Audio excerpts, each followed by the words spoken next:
কোরআন ঘরে আসে, আমরা তেলাওয়াত করি না।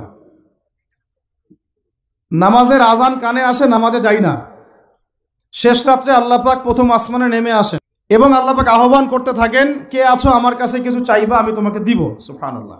কে আছো আমাকে ডাকবা, আমি তোমার ডাকে সাড়া দিব। কে আছো আমার কাছে ক্ষমা চাইবা, আমি ক্ষমা করে দিব। এইভাবে ফজর পর্যন্ত আল্লাহ পাক আহ্বান করতে থাকেন। আমরা ওই সময় ফেসবুক টেসবুক চালাই, রিল্যাক্সে ঘুম দিই।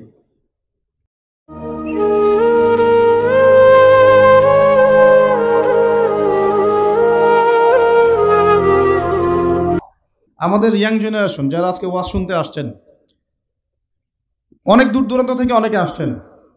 অনেক স্কুলে পড়েন, কেউ কলেজে পড়েন, বিশ্ববিদ্যালয়ে পড়েন। তরুণরাই বেশি এখানে, তাই না? তো তরুণদেরকে বলছি, শেষ কবে, লাস্ট কবে কোরআন খুলে দেখেছিলেন? এই প্রশ্নের উত্তর আপনারাই বের করবেন। হ্যাঁ, লাস্ট রমজানে। আমি জানি, কিন্তু আমি কাউকে আঘাত করতে চাচ্ছি না। আপনারা নিজেরাই চিন্তা করবেন লাস্ট কবে আপনি কোরআন খুলে দেখেছেন। দ্বিতীয় প্রশ্ন, কত মিনিট আগে, লাস্ট কত মিনিট আগে আপনি হোয়াটসঅ্যাপ চেক করেছেন, টেলিগ্রাম চেক করেছেন, মেসেঞ্জার চেক করেছেন, আর ফেসবুকে ঢুকেছেন? লাস্ট কত মিনিট আগে বলেন, অনেস্টলি বলেন। 10 মিনিট, আধা ঘন্টা, 1 ঘন্টা, বা এই ওয়াজে আসার আগেও, বা এখনো অনেকে হয়তো ঢুকে বসে আছেন। এই তো,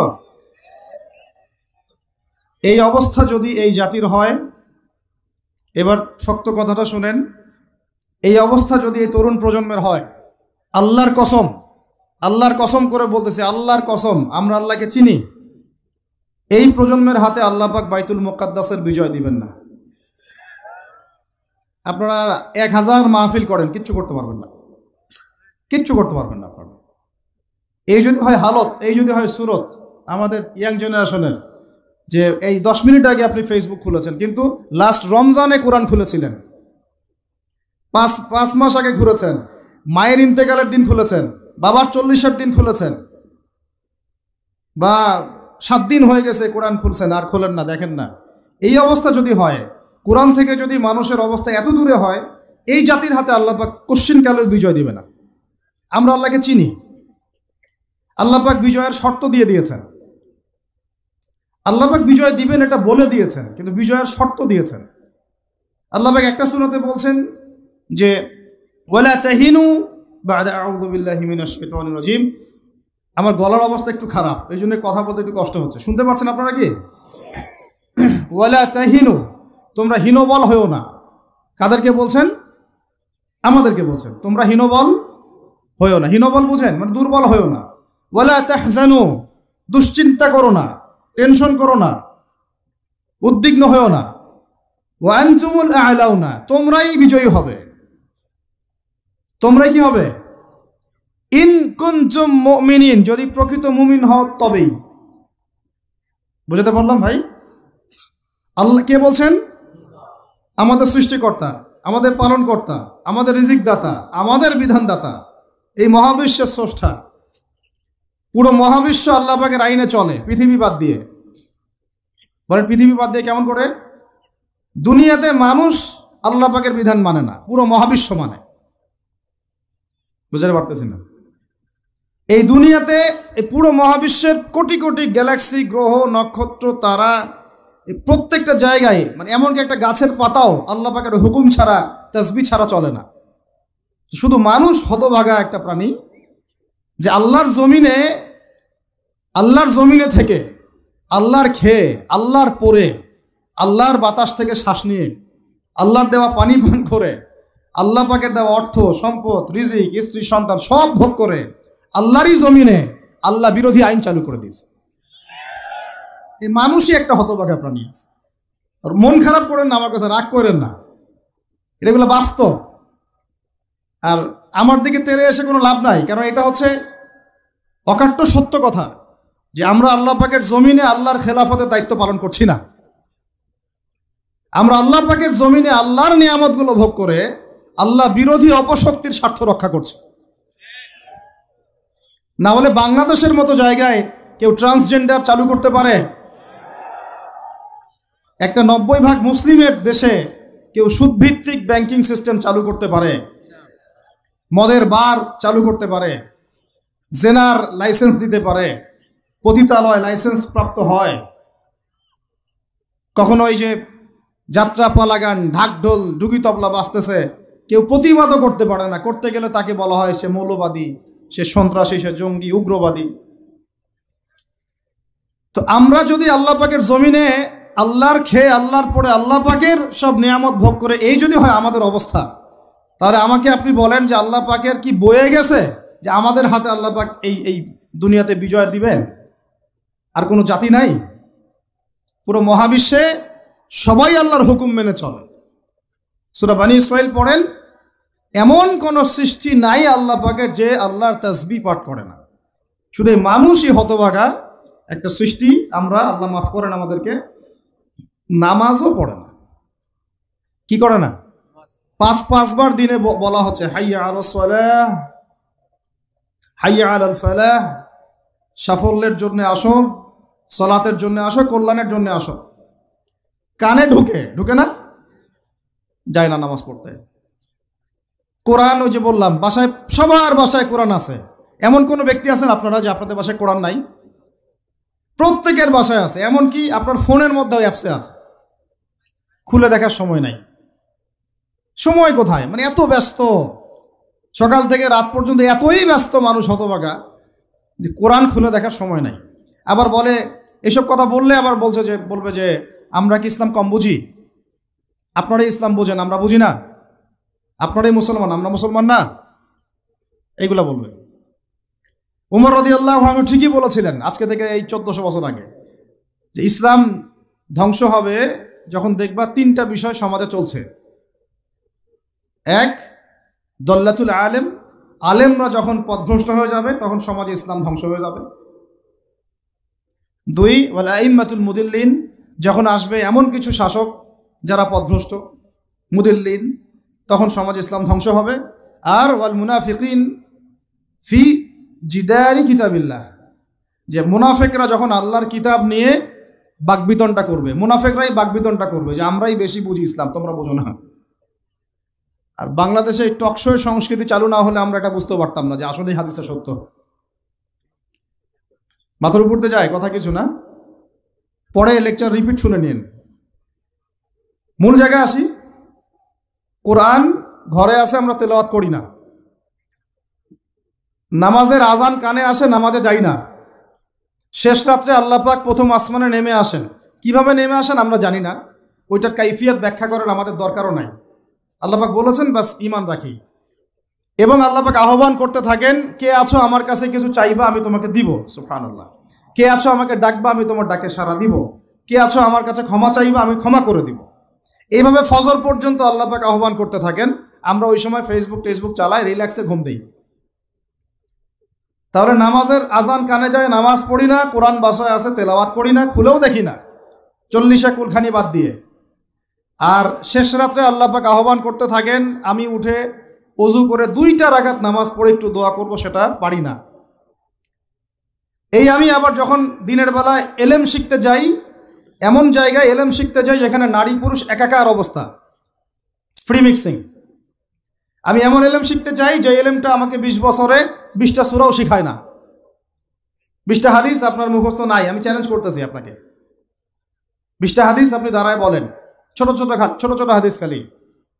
যেমন আমিরুল মুমিনিন উমর ইবনে খাত্তাব রাদিয়াল্লাহু আনহু قال قال رسول الله صلى الله عليه وسلم انما الاعمال بالنيات وانما لكل امرئ ما نوى فمن كانت هجرته الى الله ورسوله فهجرته الى الله ورسوله ومن كانت هجرته الى الدنيا يصيبها او امرأة কি يتزوجها فهجرته الى ما هاجر ইলাইহি। এরকম ছোট আপনি আমাকে 20টা হাদিস শুনান, যারা 20 বছর পড়াশোনা করেছেন জেনারেল লাইনে, দাঁড়ান দেখি কার সাহস আছে। এই হচ্ছে আপনাদের শিক্ষার অবস্থা। তারপরে আপনি আবার যখন চাকরি ক্ষেত্রে যান, ঘুষ ছাড়া আপনার চাকরি হচ্ছে না। এই হলো অর্থনৈতিক জীবনের অবস্থা। আবার চাকরি, ব্যবসা, বাণিজ্য যাই করছেন, এর মধ্যে ম্যান্ডেটরি মাস্ট বি সুদ আছে। কি আছে? এই মাপে কম দেওয়া তো আছেই, অন্যের সম্পদ আত্মসাৎ তো আছেই, পণ্যে ভেজাল দেওয়া তো আছেই, তারপরে সিন্ডিকেট তো আছেই, যেটার দাম এখন এই রজবের আজকে কয় তারিখ, রজবের 14-15 হবে না? তো এই রজবের 14-15-তে যে পণ্যের দাম 200 টাকা, 1.5 মাস পরেই সেই পণ্যের দাম হবে 400 টাকা। এই হলো অর্থনৈতিক জীবনের অবস্থা। আর সুদের সাথে সম্পৃক্ত না হলে তো আমাদের ঘুম হচ্ছে না। বাংলাদেশের 64,000 গ্রাম বাংলা বলি না আমরা, 64,000 গ্রাম বাংলায় একাধিক সুদী এনজিও আছে, সবাই সুদী কারবার করতেছে। আমাদের মা বোনরা ওখানে সমিতিতে নাম লেখাচ্ছে, আমরাও নাম লেখাইছি অনেকে। কিস্তি শোধ করতে হচ্ছে, জমি বন্ধক রাখো, বাছুর বন্ধক রাখো, গরু বন্ধক রাখো। শেষমেশ ধনীরা ধনী হচ্ছে, গরিবরা গরিব হচ্ছে।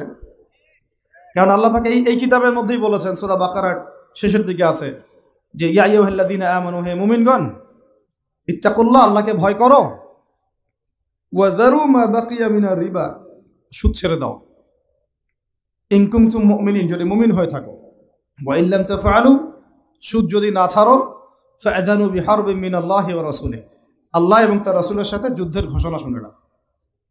আয়াত বুঝলেন? আয়াতটা কি বুঝলেন? আল্লাহ পাক বলছেন যারা সুদ খায় বা সুদ না ছাড়ে এরা আল্লাহ এবং তার রাসূল মুহাম্মদ সাল্লাল্লাহু আলাইহি ওয়াসাল্লামের বিরুদ্ধে অস্ত্র নিয়ে দাঁড়ায় আছে। তো আপনার আমার কল্যাণ হবে না ভাই দুনিয়ায়? পরকালে কল্যাণ হবে না? আমরা হাউজে কাউসারের পানি তো পাবো ইনশাআল্লাহ, আমরা কবরের উত্তর তো দিতে পারবো ইনশাআল্লাহ। আমাদের জন্য নবী সাল্লাল্লাহু আলাইহি ওয়াসাল্লাম সুপারিশ তো করবেন ইনশাআল্লাহ, সুপারিশ তো নবীজি করবেন, এটা ঠিক আছে, এটা তো ঠিক আছে। কিন্তু কোরআনে যে আল্লাহ পাক বললেন যে সুদ যদি তোমরা না ছাড়ো তাহলে জেনে রেখো তোমরা আল্লাহ এবং তার রাসূলের বিরুদ্ধে যুদ্ধ করতেছো। তো এখন এটা আমরা কিভাবে আল্লাহ পাককে বুঝ দিব?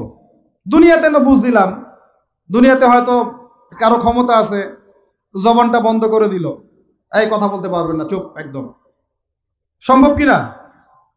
দুনিয়াতে হয়তো সুদের মহাজন যারা একত্রিত হয়ে দেখা গেল যে একে তো সরাইতে হবে রাস্তা থেকে, এ তো মারাত্মক কথা বলতেছে, সরাই না হয় দিল, হতেও তো পারে, ইতিহাসে হয় নাই এমন। তারপরে কারো হয়তো দুনিয়াবি স্বার্থ আছে, বুঝাচ্ছে আমার বউ আছে, বাচ্চা আছে, চাকরি বাকরি কেমনে ছাড়ি ইত্যাদি। তো সব না হয় বুঝলাম, আল্লাহ পাকের সামনে আপনি এখন কি বুঝটা দিবেন? রাসূলের সামনে দাঁড়ায় কি বুঝটা দিবেন? দিতে হবে কি না জবাবটা? আজ হোক আর কাল হোক দিতে হবে কি না? পরকালে যেতে হবে তো নাকি? তো তাই যদি হয়, এটা যদি আমাদের ফাইনাল ডেস্টিনেশন হয়, চূড়ান্ত গন্তব্য হয়, তাহলে কোন ব্যক্তি বুদ্ধিমান, যে দুনিয়াতে সংশোধিত হয় সে, নাকি পরকালে যে ব্যক্তি অপেক্ষায় বসে থাকে সে? এখন এই সংশোধনের দিকে যদি আমরা দাওয়াত দিই, আমরা কি মৌলবাদী হয়ে যাব? সমাজের শত্রু হয়ে যাব? দেশ ও জাতির শত্রু হয়ে যাব? সুদী কারবার ছাড়া অর্থনৈতিক বিষয় কি চালানো সম্ভব না?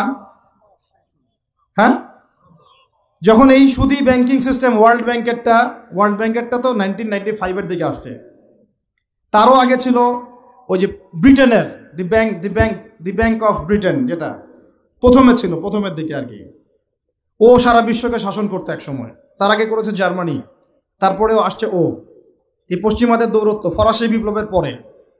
তো ওয়ার্ল্ড ব্যাংক আসছে 1995-এর দিকে, 45-এর পরে। এর আগে মুসলমানরা বিশ্ব শাসন করে নাই, 4 খলিফা করেন নাই, উমাইয়ারা, আব্বাসীয়রা, ফাতেমেরা, মোগলরা, তুর্কিরা, ওসমানীয়রা, তারা কি বিশ্ব শাসন করে নাই? তো তখন কি সুদ দিয়ে পুরো বিশ্বের অর্থনীতি পরিচালিত হয়েছে? বিকল্প কোনো ব্যবস্থা কি কোরআন এবং হাদিসে নাই?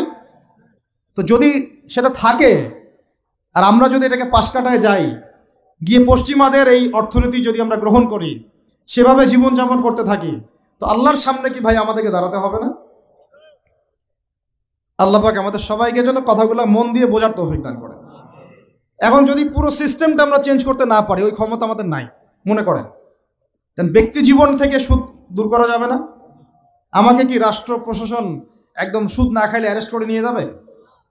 আমি যদি বলি আমি সুদ খাবো না, সুদ ভিত্তিক ব্যাংকিং সিস্টেমে আমি ডিলিংস করব না, অ্যাকাউন্ট থাকতে পারে আপনার, কিন্তু আপনি ডিলিংস করতেছেন না, ঠিক আছে? সুদের টাকা যদি আসেও ওটা আপনি ছেড়ে নিচ্ছেন না, এবং সুদী এনজিও কারবার এগুলোর সাথে আপনি যুক্ত হচ্ছেন না, তো আপনাকে কি অ্যারেস্ট করে নিয়ে যাওয়া হবে জেলখানায়? কেন খাচ্ছিস না বলেন, নিয়ে যাওয়া হবে?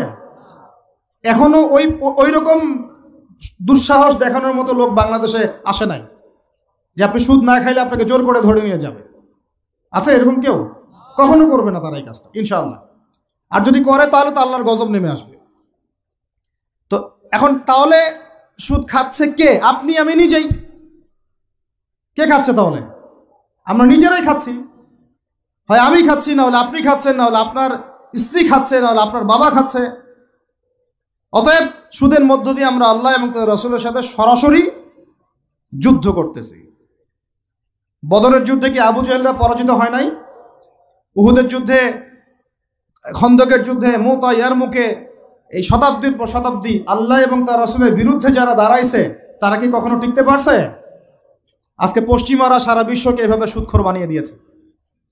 আর প্রত্যেকটা মুসলিম কান্ট্রি এর খপ্পরে পড়ে গেছে, বের হতে পারতেছে না।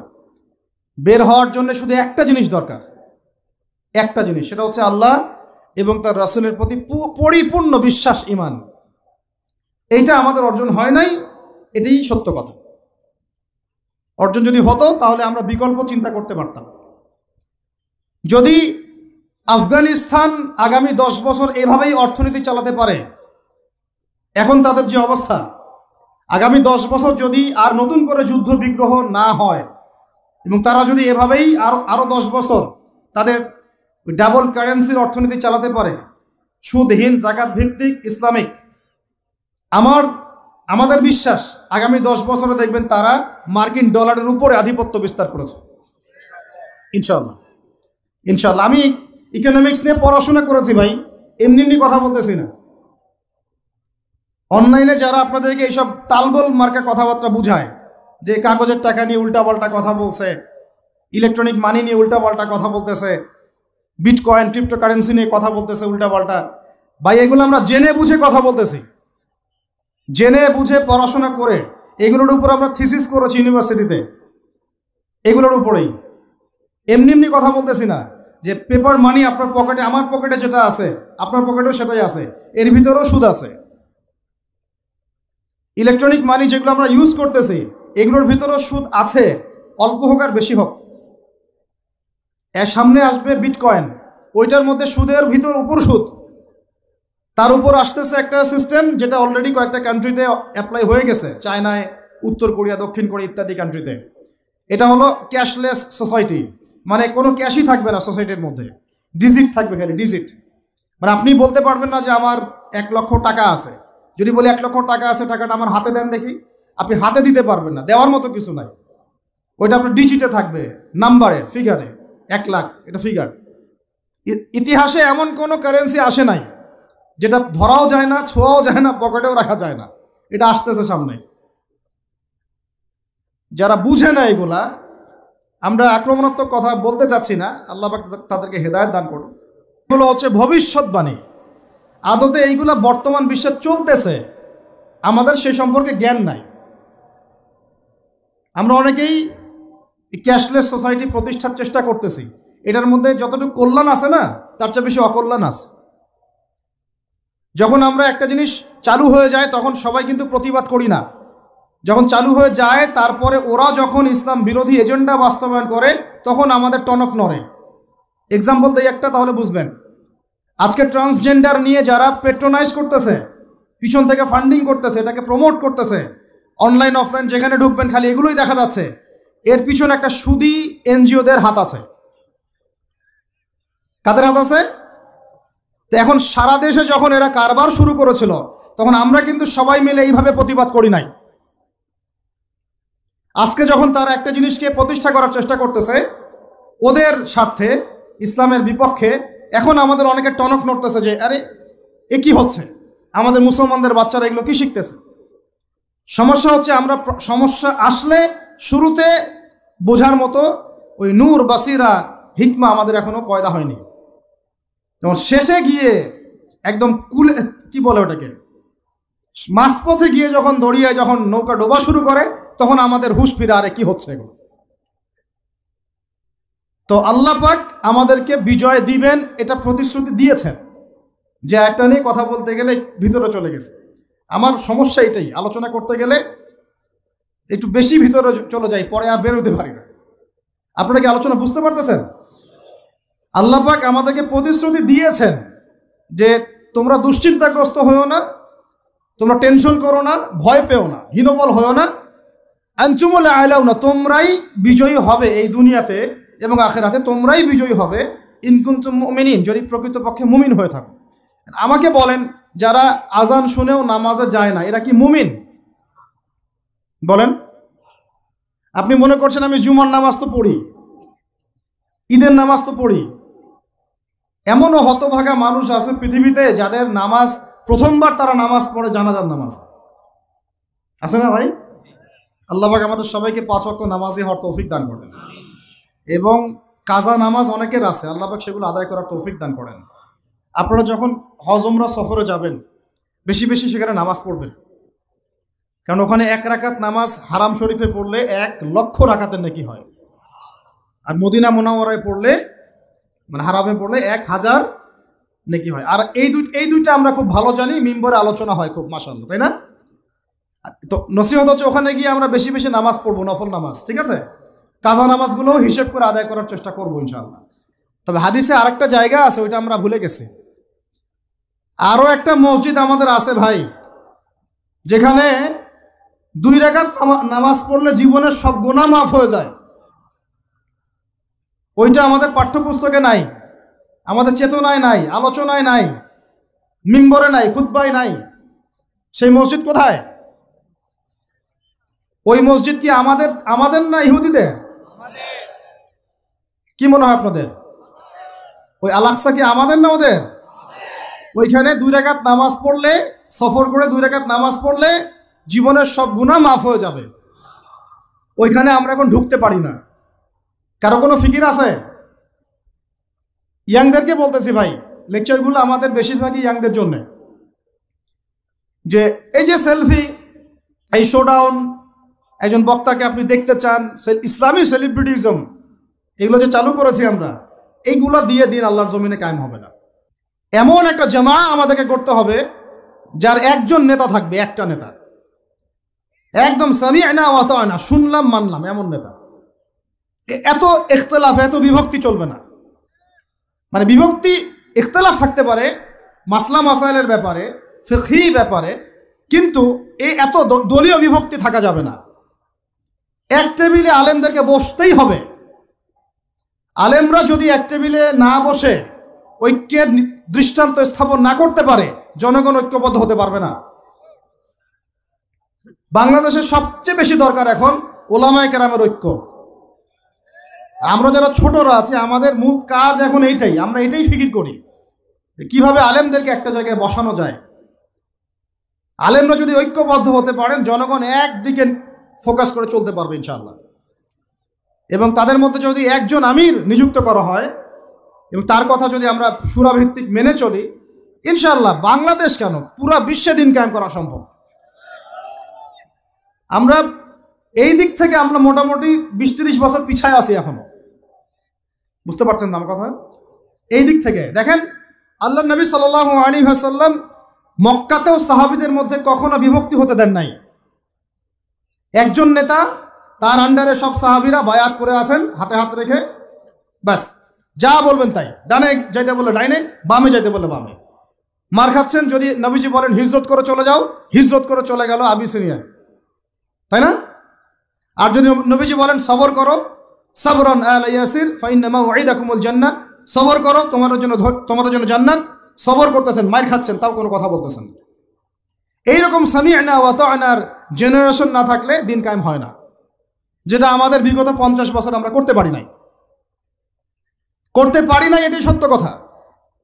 এটা করার জন্য সবার আগে আমাদের মনের হিংসা দূর করতে হবে। কি দূর করতে হবে? মনের হিংসা দূর করতে হবে, মনের অহংকার দূর করতে হবে, নিজেকে ছোট মনে করা শিখতে হবে। আমি ছোট মানুষ, বড়রা যে দায়িত্ব দিবেন সেটা পালন করব, আলেম ওলামার সহবতে থাকবো, তাদের পরামর্শ চলবো, আমাকে যেভাবে গাইড করেন সেভাবে চলবো, যখন যে দায়িত্ব আসবে সেটা পালন করব। চিন্তা এরকম না থাকলে আপনি চলতে পারবেন না, বিদ্রোহী হয়ে যাবেন তখন। বেয়াদবি, এই যে প্রথম একটা কথা বলছি, বেয়াদবি। আমরা অনেকেই বড় বড় বরেণ্য আলেমদের সাথে বেয়াদবি করছি। বেয়াদবি করছি, তাদের মানিজ্যত হানি করছি। অনলাইনে লাইভে চলে আসলাম, একটা কথা বলে দিলাম, একটা পোস্ট দিয়ে দিলাম, ভাবছি আমি ইসলামের বড় উপকার করে ফেললাম। আদতে আমি বিশৃঙ্খল একটা অবস্থা ছিল, আরো বিশৃঙ্খলতা বাড়ালাম। আমি কাছাকাছি তো আনতেই পারলাম না। কিছু মানুষের কাজ দেখলে মনে হচ্ছে যে তাদের একটাই কাজ। কি একটাই কাজ? অনলাইনে একটা একটা করে আলেম, একটা একটা করে বক্তা, একটা একটা করে দায়ীর নাম ধরে ধরে সমালোচনা করা। এটা করে আপনি দিনের কি উপকারটা করতেছেন? এই কাজগুলো করে আপনি দিনের কোন জায়গায় খেদমতটা করতেছেন বলেন? এতে করে মানুষের দিন সম্পর্কে, সেই আলেম সম্পর্কে, সেই বক্তা সম্পর্কে, সেই ওস্তাদ সম্পর্কে, সেই ইসলামী দল সম্পর্কে কি ভালো ধারণা সৃষ্টি হচ্ছে না খারাপ?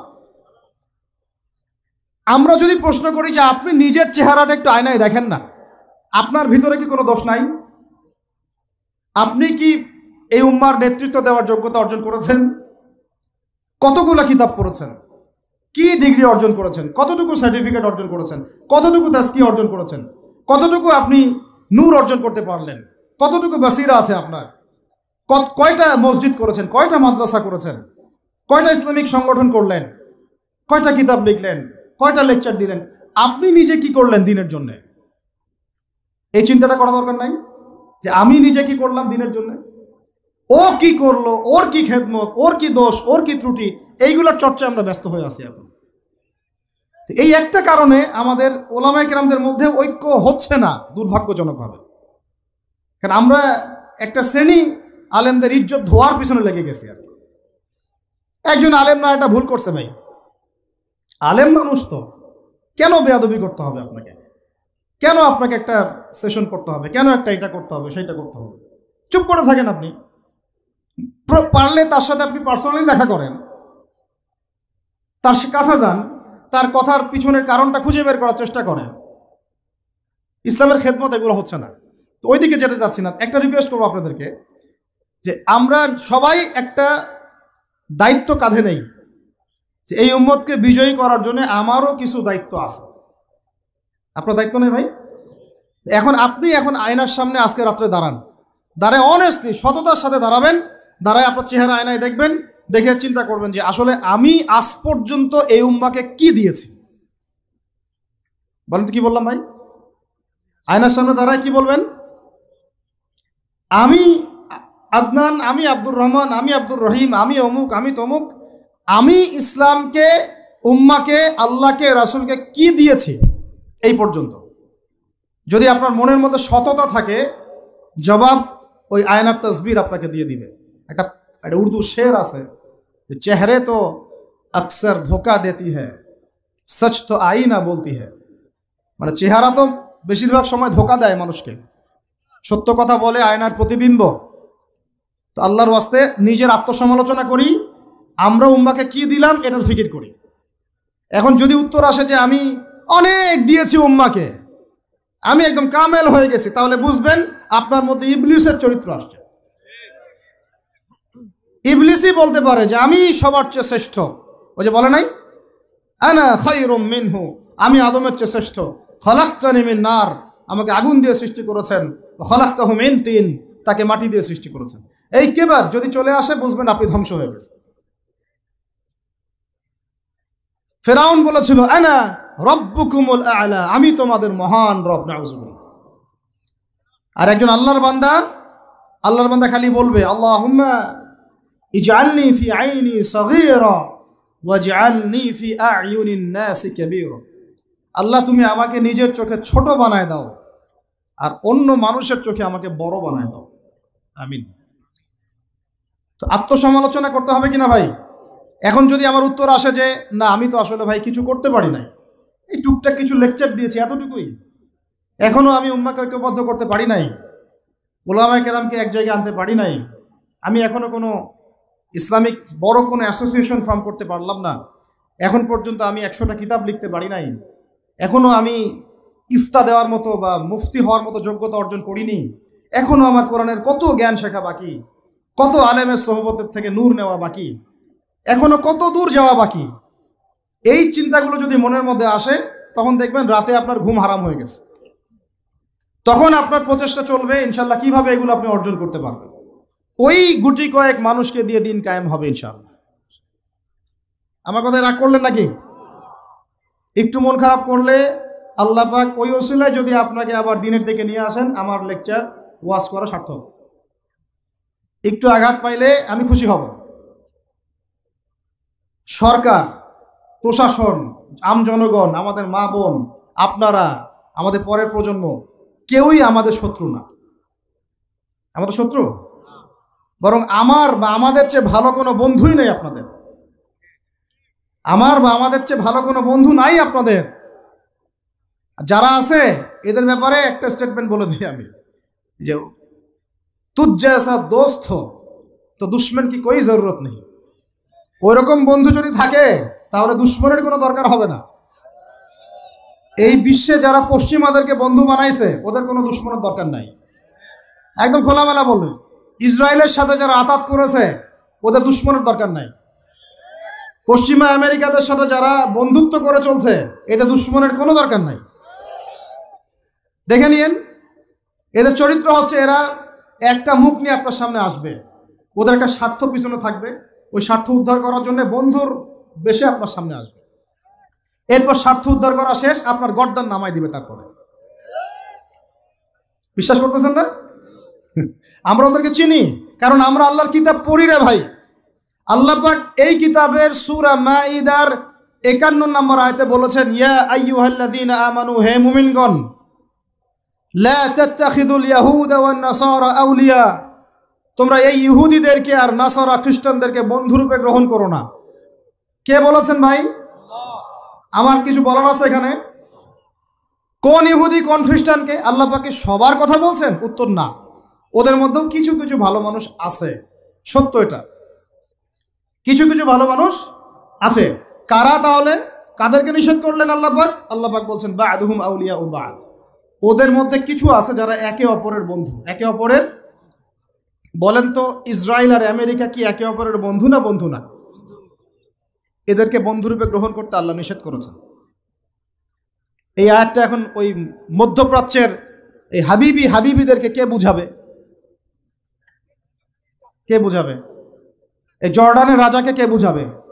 আমাদের সৌদের কিংকে কে বুঝাবে? লেবাননকে কে বুঝাবে? এই যে গলফ কান্ট্রিদেরকে কে বুঝাবে যে আল্লাহ পাক বলেছেন ইহুদি এবং খ্রিস্টানদের মধ্যে যারা একে অপরের বন্ধু, এদেরকে আমরা বলি জায়নিস্ট। কি বলি? জায়নিস্ট, মানে জায়নবাদী। এরা জায়নিস্ট মুভমেন্ট চালু করেছে সারা ওয়ার্ল্ডে। এদের উদ্দেশ্য হচ্ছে হোলি ল্যান্ডটা দখল করা, মানে ওই নীলনদ থেকে ইউফ্রেটিস পর্যন্ত দখল করে ওইখানে দাজ্জালের শাসন কায়েম করা, এটা ওদের লক্ষ্য। এই একটা লক্ষ্যে ওরা আগাচ্ছে। এদেরকে আল্লাহ পাক বন্ধুরূপে গ্রহণ করতে নিষেধ করেছেন। এই আয়াতটা আপনি ওদেরকে কিভাবে বোঝাবেন? আল্লাহ পাক আরো বলছেন ওয়ামা ইয়াতাওয়াল্লাহুম মিনকুম, আয়াত কিন্তু শেষ হয়নি এখনো। আল্লাহ পাক বলছেন ওয়ামা ইয়াতাওয়াল্লাহুম মিনকুম, তোমাদের মধ্যে হে মুমিনরা কেউ যদি ওদের দিকে মুখ ফিরাও, মানে ওদেরকে অ্যালায়েন্স রূপে গ্রহণ করো, ফাইন্নাহু মিনহুম, তুমি তখন তাদের অন্তর্ভুক্ত হয়ে যাবে। নাউযুবিল্লাহ। তার মানে কি তারা কাফের হয়ে যাবে? আমরা কি তাহলে এদের সবাইকে কাফের বলছি, তাকফির করছি? উত্তর না। যারা বলে আমরা এদেরকে তাকফির করেছি, এরা ডাহা মিথ্যাবাদী। এরা হচ্ছে ডাহা মিথ্যাবাদী। আমরা এ ধরনের মধ্যপ্রাচ্যের শাসকদেরকে তাকফির করি নাই, আগেও করিনি, এখনো করি না, ভবিষ্যতেও ইনশাল্লাহ করবো না। আল্লাহ পাক কি বলছেন তাহলে? আল্লাহ পাক আয়াতের শেষে উত্তর দিচ্ছেন ওয়ামা ইয়াতাওয়াল্লাহুম মিনকুম ফাইন্নাহু মিনহুম, তোমাদের মধ্যে কেউ যদি ইহুদি নাসারাদের সাথে, জায়নিস্টদের সাথে জোট গঠন করো, ওদেরকে বন্ধুরূপে গ্রহণ করো, তাহলে তোমরা তাদের অন্তর্ভুক্ত হয়ে যাবে, আমাদের কেউ থাকবে না। এর মানে তারা কি হবে? ইন্নাল্লাহা লা ইয়াহদিল কওমাজ জালিমিন, আল্লাহ পাক এই জালেমদেরকে হেদায়েত দেন না। তার মানে তারা হবে জালেম। কি হবে? আল্লাহ পাক শব্দ ইউজ করেছেন কি? জালেম। অতএব যদি কেউ জায়নিস্টদেরকে মিত্ররূপে, বন্ধুরূপে গ্রহণ করে, সে ব্যক্তি হোক, সমাজ হোক, সরকার হোক, রাষ্ট্র হোক, সে জালেম হয়ে যাবে। কি হবে ভাই? সে কি কাফের হবে? উত্তর না। কাফের হবে? কি হয়ে যাবে? জালেম। ইন্নাল্লাহা লা ইয়াহদিল কওমাজ জালিমিন, আল্লাহ পাক জালেমদেরকে হেদায়েত দেন না। এই জন্যই তো মদের বার ওপেন করতেছেন, এখন কনসার্ট করতেছেন, হ্যালোইন করতেছেন, এইটা করতেছেন, ওইটা করতেছেন। কেন? আল্লাহ পাক নারাজ হয়েছেন। আল্লাহ পাক কি হয়েছেন? নারাজ হয়েছেন। আল্লাহ পাক এখান থেকে ফিরে না আসলে আল্লাহ পাক ধরবেন। তো এখান থেকে আপনি বুঝতে পারছেন যে পুরো বৈশ্বিক প্রেক্ষাপটে আমাদের অবস্থাটা কি? আরো একটা আয়াত আছে, ওটা সূরা বাকারায়, এটা আরো মারাত্মক। এটা আল্লাহ পাক তার নবীকে বলছেন যে ওয়ালান তারদা, ভালো করে শুনেন যুবকরা, আল্লাহ পাক বলছেন ওয়ালান তারদা। আপনারা হয়তো অনেকে গ্রামার জানেন না, যারা মাদ্রাসা ব্যাকগ্রাউন্ডে তারা জানেন, বুঝবেন। এখানে এমন একটা কথা বলা হচ্ছে যে কখনোই কখনোই তারা সন্তুষ্ট হবে না। ওয়ালান তারদা আনকাল ইয়াহুদা নাকি ইয়াহুদ কি ওয়ালান তারদা আনকাল ওয়ালান তারদা আনকাল ইয়াহুদ ওয়ালান নাসারা হাত্তা তাত্তাবিআ মিল্লাতাহুম। কি কঠিন কথা, কি স্পষ্ট কথা। আমরা কি আল্লাহ পাককে তাফসির শিখাইতে যাব? আমরা কি আল্লাহ পাককে তাউইল শিখাইতে যাব? আমরা কি আল্লাহকে ব্যাখ্যা শিখাইতে যাব? আল্লাহর কালামের স্পষ্ট কথার কোনো ব্যাখ্যার দরকার নাই। এটা তো আয়াতুল মুহকামাত, এটা তো মুতাশাবিহাত আয়াত নয়। আল্লাহ পাক বলছেন ওয়ালান তারদা, কোশ্চিন কালেও সন্তুষ্ট হবে না, আনকা হে নবী তোমার উপরে। কারা সন্তুষ্ট হবে না? আল ইয়াহুদ ওয়ালান নাসারা, ইহুদি এবং নাসারারা। এরা কোশ্চিন কালেও তোমার উপরে হে নবী সন্তুষ্ট হবে না। হাত্তা তাত্তাবিআ মিল্লাতাহুম, যতক্ষণ না তুমি ওদের মিল্লাত, ওদের ধর্ম গ্রহণ করছো। আর কিছু বলতে হবে ভাই? হ্যাঁ, আপনি যদি এখন ওদের সব, ওদের শিক্ষা, ওদের সংস্কৃতি, ওদের রাজনীতি, ওদের বিশ্ব রাজনীতি, ওদের কূটনীতি, ওদের মানে যা যা আছে, ওদের যা কিছু আছে দর্শন, এগুলোর সামনে আত্মসমর্পণ করেন, বলেন হ্যাঁ এগুলো খুব ভালো, আমরা এগুলো মেনে নিচ্ছি, হ্যাঁ তোমরা আমার দোস্ত বন্ধু, ওরা আপনার কোনো ক্ষতি করবে না, কোনো ক্ষতি করবে না।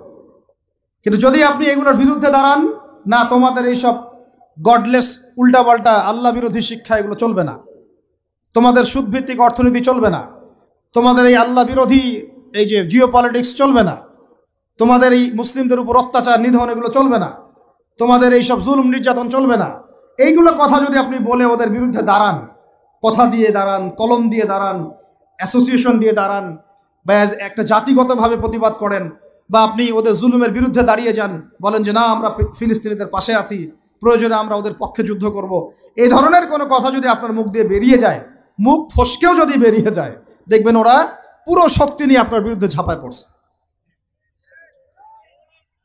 বুঝতে পারেন নাই মনে? আর কেমনে বললে বুঝবেন আমার জানা নাই, এর চেয়ে আর খোলামেলা কোনো কথা বলা সম্ভব না। এই হলো কোরআনের কথা। আরো আছে, আরো বলি একটা, নিতে পারবেন তো? এই একটা নিতে পারবেন তো? আল্লাহ নেওয়ার তৌফিক দান করেন। কোরআনের কিছু আয়াত আছে সবাই নিতে পারে না।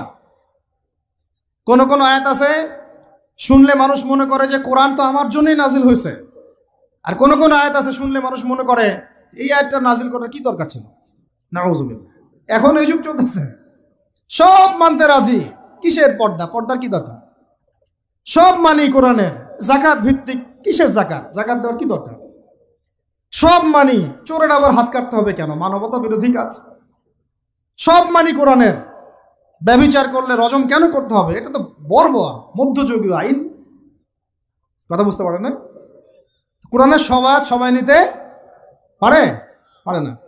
কোরআনে 400 থেকে 450 জায়গায় আছে যে আল্লাহ রাব্বুল আলামিনের দিন প্রতিষ্ঠার জন্য তোমরা দাওয়াতের পাশাপাশি জিহাদ করো।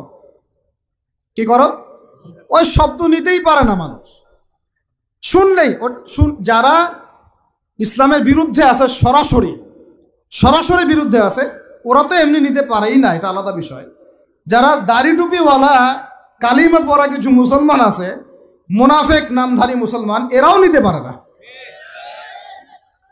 দেখেন নাই কি অবস্থাটা হইল অক্টোবর মাসে, এই যে প্যালেস্টাইন ইস্যু নিয়ে এই প্রকাশ্য একটা জিহাদ চলতেছে ইহুদিদের সাথে, একদম স্পষ্ট, সবাই চিনতেছে কারা হকপন্থী কারা বাতিলপন্থী। একটা মানুষ যে নামাজ পড়ে না সেও চিনতে পারতেছে যে হ্যাঁ এরা জালেম, এরা মাজলুম, তাই না? প্রশাসনের 98% ভাই এটাই বিশ্বাস করে যে ইসরায়েল জালেম, এই ফিলিস্তিনের ভাইরা মাজলুম। অনেক ভাইয়ের সাথে আমাদের দেখা হয়, কথা হয়, চা খাই। আল্লাহ পাক তো একটা জায়গা দিয়েছেন আলহামদুলিল্লাহ মহব্বতের। তারা বলে যে হুজুর যদি সত্যি আমাদের সুযোগ থাকতো, বা আমাদেরকে যদি আল্লাহ পাক সুযোগ দিতেন, ওই রকম কোনো নেতা আমাদের থাকতো, আমরা সবার আগে গিয়ে ওখানে যুদ্ধ করতাম। তা আমাদের দেশের প্রশাসনের লোকজন বলেছে, কথা বুঝতে পারতেছেন? কিন্তু মুসলমান নামধারী, আলেম নামধারী কিছু দাড়ি টুপিওয়ালা বুঝতে পারলো না যে ওই ভাইরা মাজলুম আর এরা জালেম। এরকম চলমান তাজা একটা জাজল্যমান ইস্যুতেও ঘুরিয়ে ফিরিয়ে ইনিয়ে বিনিয়ে ইসরায়েলের পক্ষ নেওয়া শুরু করল। এটা নিয়ে বলতে বলতে আমি ক্লান্ত হয়ে গেছি, আর আমি এগুলো বলতেও চাই না, আমার লজ্জা লাগে। এদের বিরুদ্ধে দু একটা কথা বলতে আমার এনার্জি লস হয় এবং লজ্জাও লাগে। নির্লজ্জ শ্রেণী, নির্লজ্জ। দেখেন সিরাজউদ্দৌলার নাম শুনেছেন? বেচারা পরাজিত হয়েছিল। বেচারা কি হয়েছে? কিন্তু লড়াই করে পরাজিত হয়েছে। মির্জাফরের নাম শুনেছেন? ও বেটা ব্রিটেনের হাত ধরে জয়লাভ করেছে, জয়লাভ করে মসনদেও বসেছে, কিন্তু কিয়ামত পর্যন্ত মানুষ গাদ্দারদেরকে মির্জাফর নামে ডাকে। কথা বুঝতে পারেন নাই? তো সবসময় দুনিয়ার সাফল্য, দুনিয়ার বিজয়, দুনিয়ার আধিপত্য সবকিছু না। জনগণ সব বুঝে এখন। বাংলাদেশের ইয়াং জেনারেশন স্পেশালি তারা অনেক পড়াশোনা করে, এখন বুঝে, আলেমদের সাথে থাকে। হক বাতিল এভাবে আপনি আলাদা করতে পারবেন না। হককে বাতিল, বাতিলকে হক বানাইতে পারবেন না। ইনশাল্লাহ হক হকের জায়গায় স্পষ্ট থাকবে, বাতিল বাতিলের জায়গায় স্পষ্ট থাকবে। এই সময়গুলোতে মানুষ বলেছে যে যে ভাইরা শিশু হত্যার প্রতিবাদ করতেছে, বোনদের ইজ্জত নিধনের প্রতিবাদ করতেছে, বোম্বিংয়ের প্রতিবাদ করতেছে, এদের আকীদা ঠিক নাই, এদের মানহাজ ঠিক নাই, এরা সঠিক মুসলমান না। এরকম অবস্থায় মানুষ বলেছে আইয়ুবী রাহিমাহুল্লাহ যখন আক্রমণ করে বাইতুল মুকাদ্দাস জয় করেছিলেন, উনারও আকীদা মানহাজ ঠিক ছিল না। এরকম অবস্থায়ও মানুষ বলেছে বাংলাদেশের মাটিতে বসে দাড়ি টুপিওয়ালা পাগড়ি জুব্বা নিয়ে বলেছে যে হামাস এটা বিচ্ছিন্ন জনগোষ্ঠী এবং ওই নাকি অপরাধী, সক্ষমতা নাই, কেন সে যুদ্ধ করতে গেল। বলেছে যে হামাসকে সৃষ্টি করেছে নাকি ইসরায়েল। তো এই হলো অবস্থা। না এদের আকীদার কোনো সঠিক জ্ঞান আছে, না সত্যিকারের মানহাজের সঠিক জ্ঞান আছে, আর না ইতিহাসের কোনো সঠিক জ্ঞান আছে। হামাস সৃষ্টি হয়েছে 1994 সালের দিকে। কত সাল বলেন? 1989 থেকে 92 সালের মধ্যে একটা চুক্তি হয়েছিল। আমি তো বলি আমার সামনে বসান, আর বসতে চাইলে অনলাইনে বাহাসের কথা বলে, তো অনলাইনে না, যদি পান আপনারা ধরে নিয়ে আমাদের মাদ্রাসায় নিয়ে আসবেন।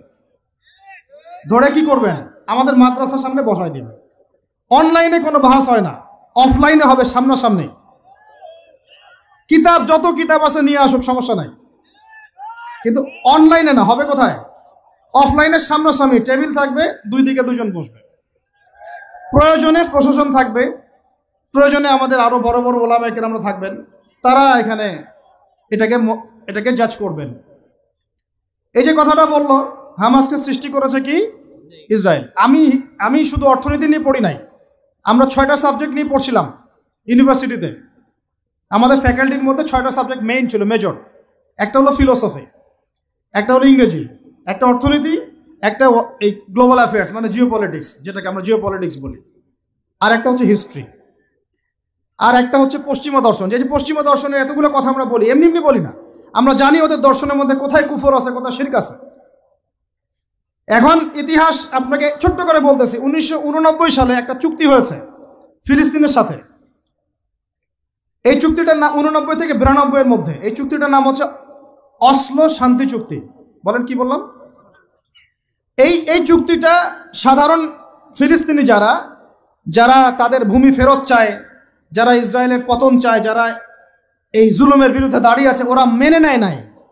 তো যারা মেনে নেয় নাই, পরবর্তীতে তারা এই হামাস নামক সংগঠনটা তৈরি করেছে। এটা সশস্ত্র অবস্থান। ওদের দুইটা অংশ আছে, একটা আল কাসাম ব্রিগেড, আর একটা হচ্ছে দাওয়ার জন্য। কিছু মানুষ দাওয়াতের মেহনতে থাকে, কিছু মানুষ সশস্ত্র যুদ্ধ করে। এটা উড়ে এসে জুড়ে বসে নাই। এরা বিগত প্রায় 75 বছর থেকে ধাক্কা সহ্য করতে করতে করতে করতে আজকে বাধ্য হয়ে জায়গা আসছে। একটা কিতাব বাজারে আসবে ইনশাল্লাহ, আপনারা দোয়া করেন যেন কিতাবটাকে মানে সবচেয়ে সেরাভাবে যেন আল্লাহ পাক আনার তৌফিক দান করেন। এর নাম হচ্ছে হুরমাতুল আকসা। কি নাম? আল্লাহ পাক যেন তৌফিক দান করেন, আমিন। একদম বিগত 5000 বছরের ইতিহাস আপনাকে দিয়ে দিব ইনশাআল্লাহ। কত বছর? 5000 বছর পুরাতন ঘটনা আল আকসা। কত বছর ভাই? 5000 বছর। ওইটাই ইব্রাহিম আলাইহিস সালামের হিজরতের জায়গা। ওখান থেকে ইয়াকুব আলাইহিস সালামের ছেলেরা মিশরে আসছে। ওইখান থেকে মুসা আলাইহিস সালামের যুগে তারা আবার গিয়েছে আল আকসা দখল করতে। ওইখানে আমালেকা সম্প্রদায়ের সাথে জিহাদ হয়েছে। তালুতের বাহিনীর মধ্যে দাউদ ছিলেন, তিনি জালুতকে পরাজিত করে ওইখানে ইসলামী খেলাফত কায়েম করেছিলেন 40 বছর। তারপরে আসছে সুলাইমান আলাইহিস সালামের 40 বছর। তারপরে ওদেরকে নেবুজাদনেজার বের করে দিয়েছে। তারপরে ঈসা আলাইহিস সালাম আসছেন, ঈসা আলাইহিস সালামকে তারা মানে নাই। আল্লাহ পাক আবার নির্যাতন শাস্তি দিয়েছেন টাইটাসের হাতে, রোমান সেনাপতি টাইটাসের হাতে। তারপরে এরা মদিনায় গিয়ে আক্রাগারে, বনু কুরাইজা, বনু কাইনুকা, বনু নাজিরে, খায়বারে এদেরকে আল্লাহ নবী যুদ্ধ করে বের করে দেন। পরে এই 1250 বছর ইসলামী খেলাফতে ওরা জীবনেও বাইতুল মুকাদ্দাসে ঢুকতে পারে নাই। এই 1914 সালে এসে ঢুকছে। কত সালে? 5000 বছরের ইতিহাস তো ভাই আমি 5 মিনিটে বলতে পারবো না। সংক্ষিপ্ত করে বুঝালাম যে 1250 বছর তারা বাইতুল মুকাদ্দাসের আশপাশেও ঘেঁষতে পারে নাই। এই ব্রিটিশদের সহযোগিতা নিয়ে ঢুকেছে 1914 থেকে 18-র মধ্যে, প্রথম বিশ্বযুদ্ধ চলাকালীন, যখন ওসমানীয়রা ব্রিটিশদের বিরুদ্ধে ছিল। ওসমানীয়দেরকে পরাজিত করে ওরা এই জায়গাটা দখল করেছে। করার পরে ওই জায়গায় কিন্তু দেখেন জায়গা দখল করে ব্রিটেন ওখানে থাকে নাই, ওই ইহুদিদেরকে জায়গা দিয়ে দিয়েছে। রহস্যজনক না? এত লিবারেট করলো, করে নিজে থাকে নাই, ইহুদিদেরকে থাকতে দিল। এই যে বলেছি বা'দুহুম আউলিয়াউ বা'দ, এরা একে অপরের বন্ধু। এরা একে অপরের কি বন্ধু? যে বন্ধুত্ব দেখলেন, প্রথম বন্ধুত্ব, জায়গা দিয়ে দিল। তারপরে 1914 থেকে 45 সাল পর্যন্ত ব্রিটিশরা এদেরকে পেলে পুষে বড় করলো, অর্থ দিয়ে, সামরিক যান দিয়ে, মিলিটারি সহযোগিতা দিয়ে, ব্যাংকিং সিস্টেম দিয়ে, যা পারছে সব দিয়ে দিয়েছে, যা পারছে সব দিয়েছে। দেওয়ার পরে ওকে বড় করেছে। তারপরে দ্বিতীয় বিশ্বযুদ্ধ হলো, ওই সময় রুলিং স্টেট চেঞ্জ হয়ে গেল, ব্রিটেনের জায়গায় চলে আসলো আমেরিকা। এবার আমেরিকা এসে ব্রিটেন তাদেরকে যে সহযোগিতাটা করত তার চেয়ে 1000 গুণ বেশি সহযোগিতা করা শুরু করল। করতে করতে ওকে সাধারণ সামরিক অবস্থা থেকে নিউক্লিয়ার মিসাইল সম্পন্ন কান্ট্রিতে পরিণত করলো। এখন ওর কাছে নিউক্লিয়ার অস্ত্র আছে, ও সারা বিশ্বে ভেটো দেয়। ইরানের কাছে কয়টা অস্ত্র আছে, তাই না? ইরান পারমাণবিক কর্মকাণ্ড চালাচ্ছে নাকি, ওই দেশ করছে নাকি, সেই দেশ করছে নাকি, ও কিন্তু জীবনে বলে না যে তার কাছে কয়টা পারমাণবিক অস্ত্র আছে। বলে? কখনো বলছে? আর এই কোরআন আল্লাহর কিতাবই আমাদেরকে বলেছেন, আল্লাহর কিতাবে আল্লাহ পাকই আমাদেরকে বলেছেন যে ওয়াইদু লাকুম মাস্তাতা'তুম মিন কুওয়া, তোমরা শক্তি অর্জন করো। কি অর্জন করো? তোমরা মুসলমানদেরকে আল্লাহ বলেছেন তোমরা শক্তি অর্জন করো। শক্তি অর্জন করলে কি হবে? তুরহিবুনা বিহি আদুওয়াল্লাহি ওয়া আদুওয়াকুম, তোমরা আল্লাহর দুশমন এবং তোমাদের দুশমনদেরকে ভয় দেখাতে পারবা। এই যুগে পারমাণবিক অস্ত্র ছাড়া কোনো রাষ্ট্রকে কেউ ভয় করে না। ভয় করে? ওই আয়াতের উপরে আমল মুসলমানরা আমরা করতে পারি নাই, আমল করেছে ইসরায়েল। বুঝাতে পারলাম না? বুঝাতে পারি নাই মনে হয়। এই আয়াতের উপরে আমরা আমল করতে পারিনি এখনো। আমল করেছে কারা? ও শত শত পারমাণবিক অস্ত্র তৈরি করে রেখে দিয়েছে, বাংকার তৈরি করা আছে, বাংকার, যে অচিরেই যদি সারা বিশ্ব জুড়ে একটা তৃতীয় বিশ্বযুদ্ধ লেগে যায় এবং পারমাণবিক অস্ত্র প্রয়োগ করা শুরু হয়, ও যেন বাংকারের নিচে, মাটির নিচে 100 ফিট, 200 ফিট, 300 ফিট, 500 ফিট নিচে গিয়ে লুকাতে পারে। আর আমরা এখন কিসে পড়ে আছি জানেন? আলুর মধ্যে আল্লাহ নাম পাওয়া গেছে, গরুর কলিজায় কালিমা পাওয়া গেছে। আমরা এখানে পড়ে আছি ভাই। মন খারাপ করতেছেন নাকি? এই হলো আমাদের অবস্থা। কি একটা অবস্থা! আমরা পড়ে আছি এখনো কলা নিয়ে। কলা মানে রাস্তাঘাটে আমরা বের হব হনুমানের মূর্তি নিয়ে, বানরের মূর্তি নিয়ে, দেখেন নাই? সাপ নিয়ে, ব্যাঙ নিয়ে, পেঁচা নিয়ে। এগুলো হচ্ছে আমাদের সায়েন্স অ্যান্ড টেকনোলজি, প্রযুক্তির অগ্রগতি, তাই না ভাই? আজ পর্যন্ত আমরা কয়টা অ্যাপস তৈরি করতে পারলাম, কয়টা সফটওয়্যার তৈরি করতে পারলাম, কয়টা মিসাইল তৈরি করতে পারলাম। আমাদের আকাশ, এই পুরো আকাশ, আমার কথা রাগ করে না, আমি কারো দুশ্মন না, জাস্ট আমি আমার জায়গা থেকে অ্যাজ এ নাগরিক কথা বলছি। আমাদের দেশের আকাশ সুরক্ষিত না, সুরক্ষিত না, 100% সুরক্ষিত না। আপনাদের খবরই নাই। আর ইসরায়েলের আকাশ, আপনি মারবেন কোনো মিসাইল, ওর আয়রন ডোম রেডি করে রাখছে, আকাশেই আপনার মিসাইল ধ্বংস করে রেখে দিবে। যে কাজগুলো আমাদের করা দরকার, আল্লাহ পাক আমাদেরকে করতে বলছেন এই কিতাবের মধ্যে, যে তোমরা ওয়াইদ্দু লাকুম মাসতাতাতুম মিন কুওয়া, সাধ্যমতো শক্তি অর্জন করো তোমরা। কাদেরকে বলছেন? আমাদের হিন্দু ভাইদেরকে, ইহুদিদেরকে, খ্রিস্টানদেরকে, বৌদ্ধদেরকে। কিন্তু পুরো বিশ্বের হিন্দু ভাইরা, বৌদ্ধরা, ভাই বলছি আমি, আদম সন্তান তো তারা, নাকি? ওই সেন্সে বলছি আর কি। হিন্দু সম্প্রদায়, বৌদ্ধ সম্প্রদায়, চাইনিজদের বৌদ্ধ সম্প্রদায়, রাশিয়ান, আমেরিকান, ন্যাটোদের এই খ্রিস্টান সম্প্রদায়, ইহুদি সম্প্রদায়, ওরা সবাই এই আয়াতের উপর আমল করে দেখিয়ে দিয়েছে। আর আমরা বললাম পড়ে আছে কিসে ভাই? ওই যে আমিনটা জোরে হবে, নাচতে হবে। হাতটা আমি এখানে বাঁধবো না, এখানে বাঁধবো না, এইখানে বাঁধবো না, এইখানে বাঁধবো। আর কিছু মানুষের ওয়াজের টপিক এইগুলা, মানে ইখতলাফি মাসআলাগুলোকে নিয়ে বাহাস করতে চায়। আরে ভাই, যেগুলাতে ইখতলাফ আছে মাসআলায়, সেগুলো নিয়ে তো বাহাস হয় না। এটা তো ইখতলাফি মাসআলা, ফিকহি ইখতলাফি মাসআলা। এটারও দলিল আছে, দেখা যাবে এটারও দলিল আছে। কোনোটার খুব বেশি শক্ত, কোনোটার একটু কম, কোনোটা একটু জয়ীফ, কোনোটা একটু জাল, বা কোনোটা হাসান, বা কোনোটা মুতাওয়াতির পর্যায়ে, এরকমই হবে হয়তো। আমরা পড়ে আছি এইখানে। কিছু মানুষকে আমার এটা বুঝতে 10 বছর লাগছে। কিছু মানুষকে সমাজে লেলিয়ে দেওয়া হয়েছে, লাগিয়ে দেওয়া হয়েছে বাংলাদেশের মুসলমানকে এগুলোতে ব্যস্ত রাখার জন্য। তোমাদের চোখ খুলো, তোমরা দরজা খুলো, যুবক ভাইরা তোমরা চোখ খুলো, কলবের দরজা খুলো, বড়রা আপনারা চোখ খুলেন। এদেরকে লাগিয়ে দেওয়া হয়েছে মুসলমানদের মধ্যে এই সিলি বিষয়গুলোকে নিয়ে দ্বন্দ্ব সৃষ্টি করার জন্য। এগুলো নিয়ে মসজিদ ভাগ করে ফেলতেছে, মাদ্রাসা ভাগ করে ফেলতেছে। ফরজ ঐক্য নষ্ট করে হলেও মুস্তাহাব প্রতিষ্ঠা করতে হবে। ফরজ ঐক্য নষ্ট করে হলেও মুস্তাহাব প্রতিষ্ঠা করতে চাচ্ছে। কি একটা অবস্থা, বলেন ইন্না লিল্লাহি ওয়া ইন্না ইলাইহি রাজিউন।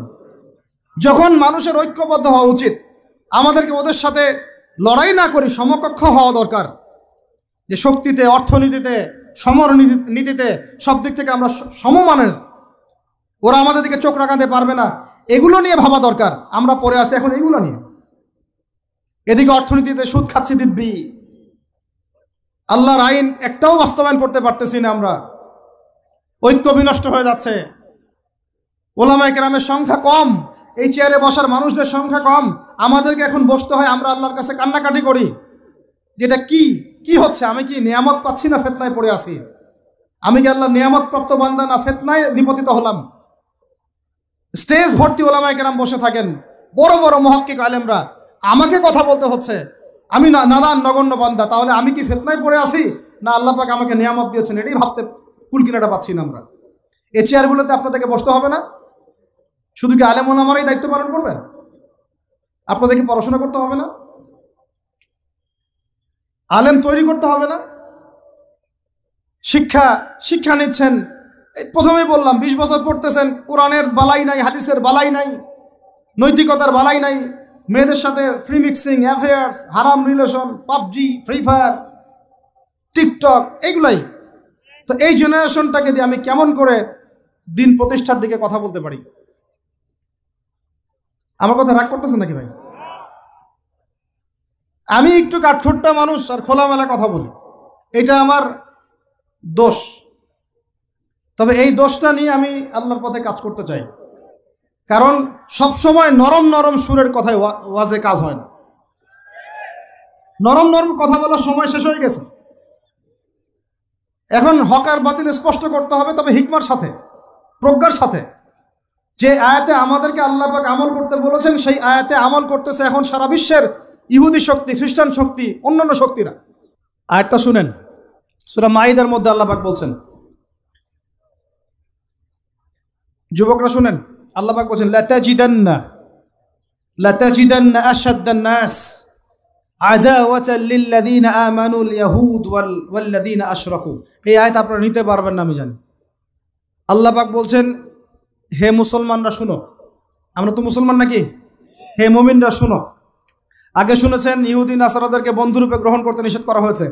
আগে শুনেছেন ওরা একে অপরের বন্ধু। আগে শুনেছেন যে ওরা ততক্ষণ সন্তুষ্ট হবে না যতক্ষণ না তারা আপনাকে ওদের ধর্মের দীক্ষিত করছে।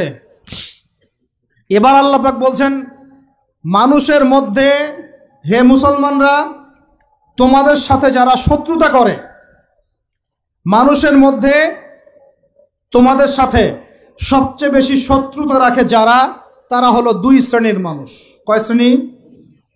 এক শ্রেণী হচ্ছে আল ইয়াহুদ, এক শ্রেণী ইহুদি মানে ওই যে আমাদের বোনদেরকে ধর্ষণ করছে ফিলিস্তিনে, আমাদের ভাইদেরকে বোম মারছে যারা, বাচ্চাদেরকে বোম মারছে যারা, এরা তোমাদের সাথে সবচেয়ে বেশি শত্রুতা রাখে।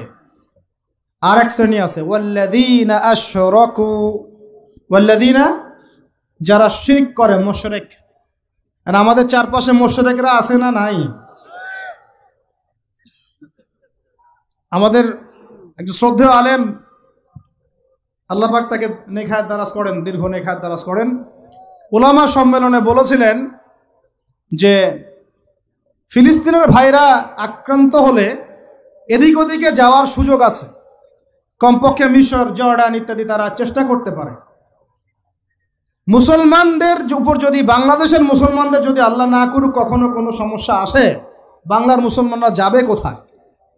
চতুর্দিক থেকে বেষ্টিত আছে। দুই শ্রেণীর মানুষ তোমাদের সাথে সবচেয়ে বেশি শত্রুতা রাখে। কে বলেছেন? আল্লাহ পাক, আল্লাহর কালাম সূরা মাইদা পড়ে দেখেন। কোন সূরা? মাইদা পড়ে দেখেন। এক শ্রেণী ইহুদি, এক শ্রেণী মুশরিক। এখন সারা বিশ্বে ইহুদি আর মুশরিকরা একে অপরের সবচেয়ে ঘনিষ্ঠ বন্ধু। পরম করুণাময় ও অসীম দয়ালু আল্লাহর নামে। সকল প্রশংসা একমাত্র আল্লাহর জন্যে, যিনি নিখিল বিশ্বজাহানের রব, পরম দয়ালু ও করুণাময়, প্রতিদান দিবসের মালিক। আমরা একমাত্র তোমারই ইবাদত করি এবং একমাত্র তোমারই কাছে সাহায্য চাই। তুমি আমাদের সোজা পথ দেখাও, তাদের পথ যাদের প্রতি তুমি অনুগ্রহ করেছ, যাদের উপর গজব পড়েনি এবং যারা পথভ্রষ্টও হয়নি।